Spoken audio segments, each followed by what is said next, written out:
Sisi hatufanyi mambo ya kuficha ficha na nini. Hii ni taasisi ambayo inajiendeshwa kwa uwazi na ukweli. Kwamba tumeingia katika makubaliano na wenzetu wa Mainstream Group pamoja na Nexus Pesa. Utaratibu kama tulivyosema, utoaji wa kadi za Simba unazingatia katiba yenyewe ya Simba, kwa maana utaratibu utakwenda vile vile katika mchakato wa kuanzia katika ngazi za matawi na kuja mpaka makao makuu kwa ajili ya kupata hizo kadi. Kila mwanachama ambaye atafanya enrollment hiyo ataipata kadi yake katika eneo lake kwa utaratibu ambao tutakubaliana, kwa sababu kuna makampuni mengine ambayo tunaendelea na majadiliano nayo kwa ajili ya kufanya delivery ya hizo kadi.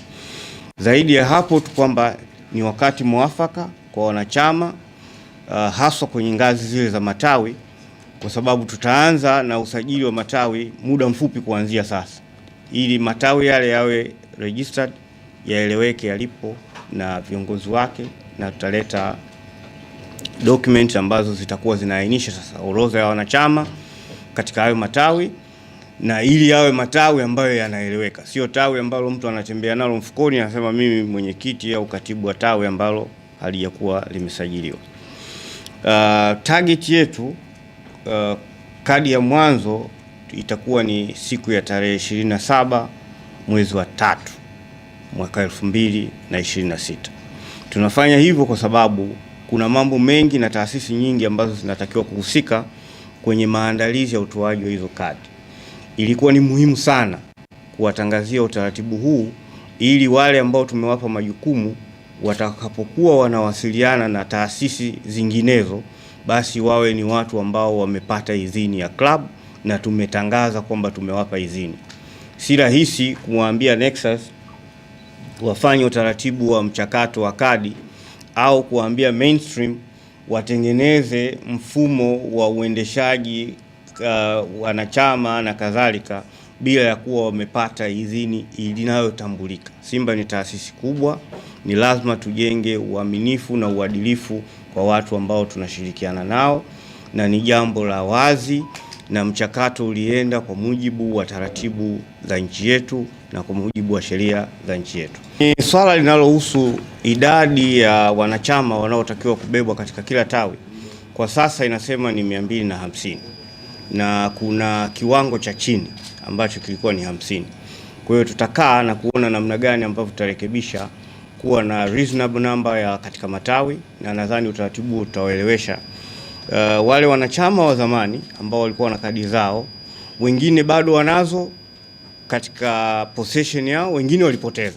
Kwa hiyo tutakachofanya, wakati anajaza kuomba kadi mpya, atajaza na kadi yake ya zamani, tutaangalia kwenye ledger na atarudi kuwa na namba yake ile ile ya zamani, au kwa namna ambayo tutakubaliana kuweza kwa sababu haiwezi kuwa mwanachama aliyekuwa na kadi tangu mwaka 70 na 80 na 90 ile kadi yake ifutike. Kadi yake itaendelea kuwepo kwa kuingizwa taarifa labda za ziada tu sasa hivi kutokana na ukuaji wa teknolojia na kadhalika. Zoezi hili kwetu sisi lina faida kwa sababu itakuja kuuisha wale ambao walikuwa na kadi wakazipoteza na zikuwa watolewe tena, wale ambao walikuwa wanahitaji kuwa na kadi mpya, na kuboresha pia. Kuna wengine wanachama wa Simba sasa hivi wamekufa, walikuwa wanachama, wengine wamehama na kadhalika. Kwa hiyo itatusaidia sana kuimprove, kuwa na records na takwimu sahihi zinazohusu wanachama, wapenzi na washabiki.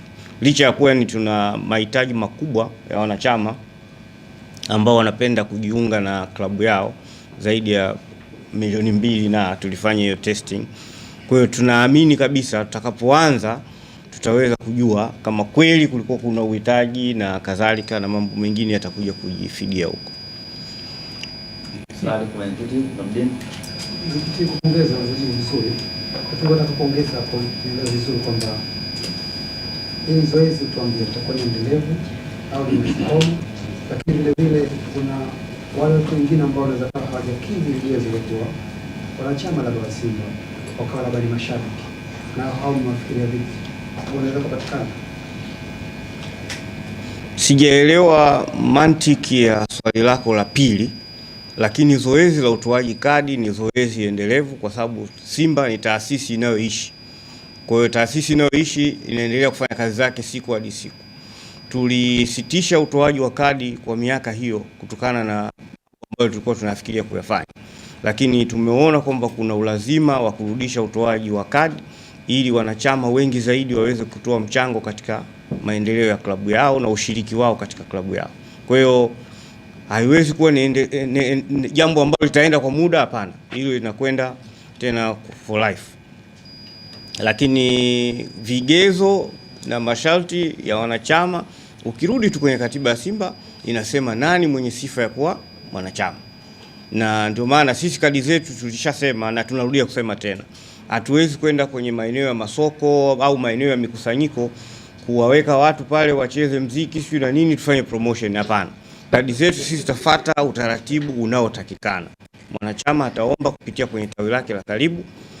Kutakuwa na aina tofauti za matawi. Kwa mfano, tunayo request ya wanachama ambao wako Uingereza, wako Japani, wako Uholanzi. Hata hapa nimepokea message kutoka kwa mtu mmoja anaitwa James Boze, anasema bwana wao wanataka kufungua tawi lao Amsterdam. Kwa hiyo tutakuwa na virtual branches ambazo zitahusu zaidi watu wako nje, Afrika Kusini na sehemu mbalimbali. Tutaangalia na tutalitengenezea utaratibu wake. Lakini vinginevyo utaratibu wa upatikanaji wa kadi ni ule ule.